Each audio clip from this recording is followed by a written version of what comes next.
We are back. Part of what I love about doing the show is the educational piece.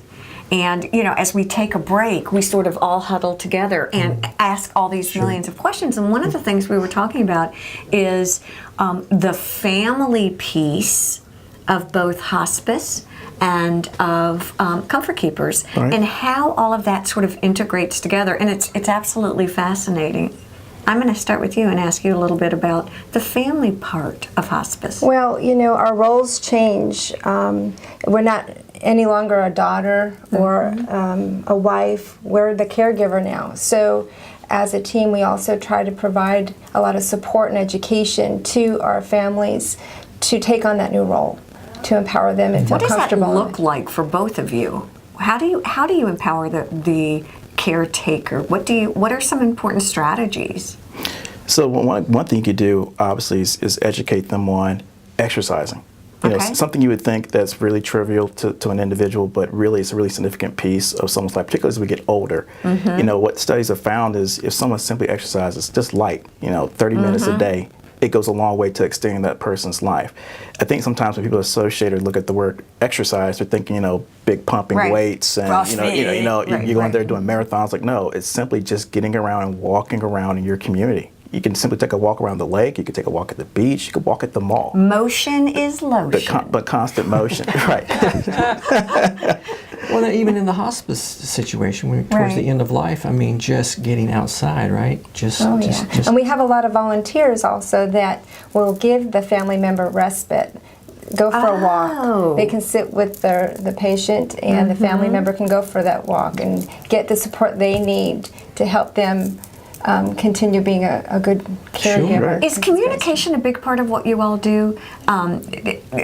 Again, educating, communicating, sharing with the family, sharing with the patient, sharing with the client that you have, helping them sort of transition into this new stage? It's a vital part of it. I mean, if you don't have it, how can you expect someone to actually adapt and adjust to a different type of part of their life stage for them? If we don't communicate or be able to properly communicate with those folks, it's all for naught, right? So whether it's us communicating with the individual or communicating with the caretaker, the whole thing is everyone's got to be on the same page about who should do what and what's the person's responsibility to help the individual that's in need. Is it oftentimes tough for both of you to make that initial entree into the family unit or with the or with the patient, with the client? Is that one of the toughest steps, just to get comfortable? Do you meet with resistance? I guess is really the question. And if you do, how do you overcome that barrier?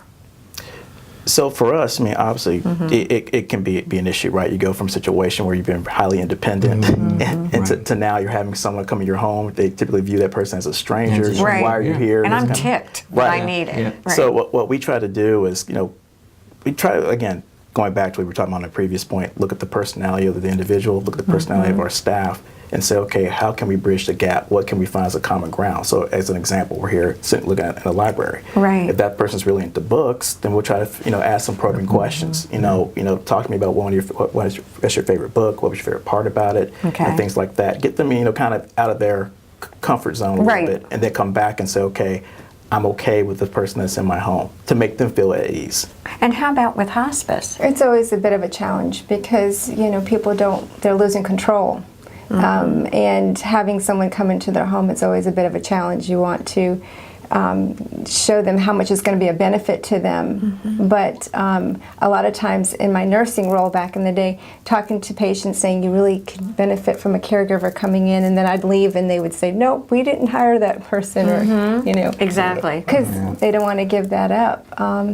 But it's just educating, keeping that line of communication open with the patient and with the family to explain to them what the benefit is. Talk to me a little bit about denial, because it's I think oftentimes, okay, it was just a bad night. I had a couple of bad nights, right? I'm not sure. I think I can manage. That's what happens. They think they're doing okay, and then everything hits the fan the next day, and it's like, oh. And I think what I hear from all of you all is crisis managing is not necessarily the way to do these things. Right. We try to educate. When we come in, we try to foresee all of that and get the disciplines in place. But there's always, like you said, a lot of resistance sometimes. Right, we don't want to have the negative effect on the client themselves, right, by kind of force our way onto them. So we try to take more of a patient approach. It's a process. Yeah, and just let me There you go. That's a great word. That's a perfect word. It's a Yeah. process. Well, guys, I am so sorry. Our time's up again, as usual. I want to thank all of you for joining us. Thank Thank you. all of you for joining us here on the Senior Network, where senior care experts come together. We'll see you the next time.